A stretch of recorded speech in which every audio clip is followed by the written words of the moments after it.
All right, guys, we got our Sprite. So today we're going to be working on this Ford Flex. The starter just went out on this guy, and so, or this girl, she identifies as a lady. But Aiden, he's got our handy dandy fresh order from Amazon. We grabbed us an Amazon starter. This is the TYC brand, if I'm not mistaken. So we're going to go ahead and open it up and see the quality of this Amazon starter. All right. There it is.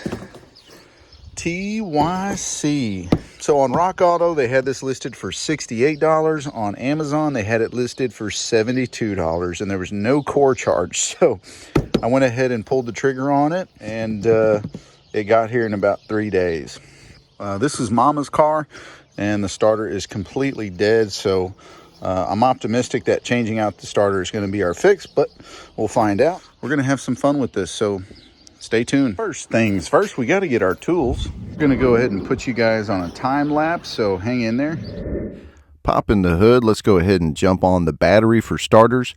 Go ahead and always remember to start with the negative terminal first, and then moving into the intake assembly. It's fairly simple. There's only a small amount of things that you have to disconnect to get that broken loose.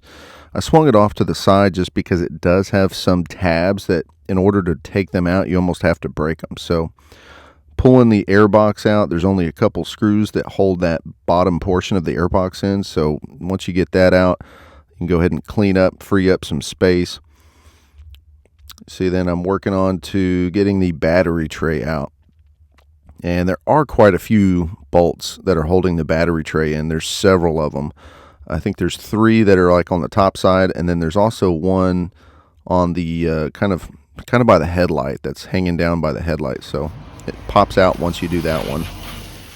Then I sprayed them down with some degreaser because I thought it would be a good idea to go ahead and just clean out the debris. I mean, there was all kinds of dirt and resin that had piled up in the cracks and corners. So Okay, so we got our Sody Pop reloaded, and we're down to where the starter is primarily located.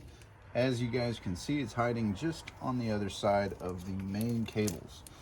So we've got a plastic cap, just like so, a little 12-volt cap.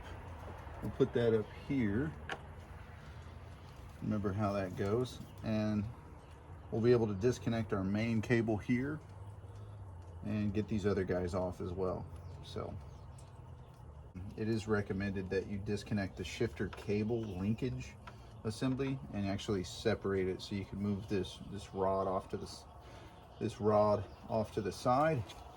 But yeah, let's go ahead and get after it. this is where it got fun. So I had a little bit of an issue trying to get off the retaining clip for the shifter linkage. There is some dirt buildup in there, so you have to kind of work it back and forth in order to finally pop it off. I then put my focus on the little metal arm on the top side of the transmission. Has a big fat nut on it that we were able to break loose and finally get that out of the way. And once we got that out of the way, it was easy breezy to remove the starter.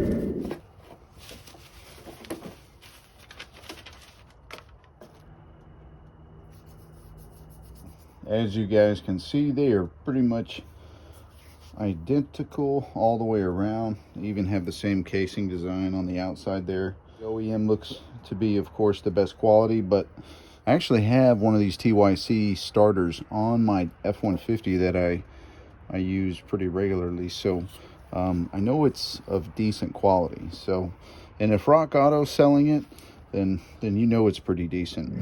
Before we go ahead and toss the new starter in here, let's go ahead and vacuum out all this debris. Now we'll simply complete these steps in reverse. All right, we went ahead and we finished getting it put together, as you guys can see, and I'm 95% sure that we have everything in place that we need. Reconnected everything exactly as it was before. That is the final piece right there, and I don't think there's anything else that is in our way. I reconnected everything, so we should be good. But Let me go ahead and let's jump in this guy and let's hope for the best. Moment of truth.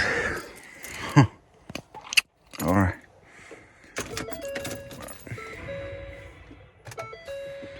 Let's give it a minute or two.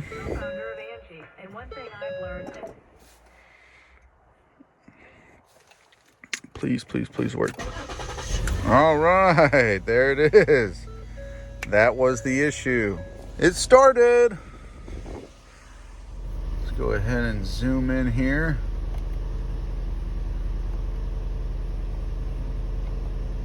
Let's get our display changed. I personally like to have this display layout where you can have the engine coolant temp.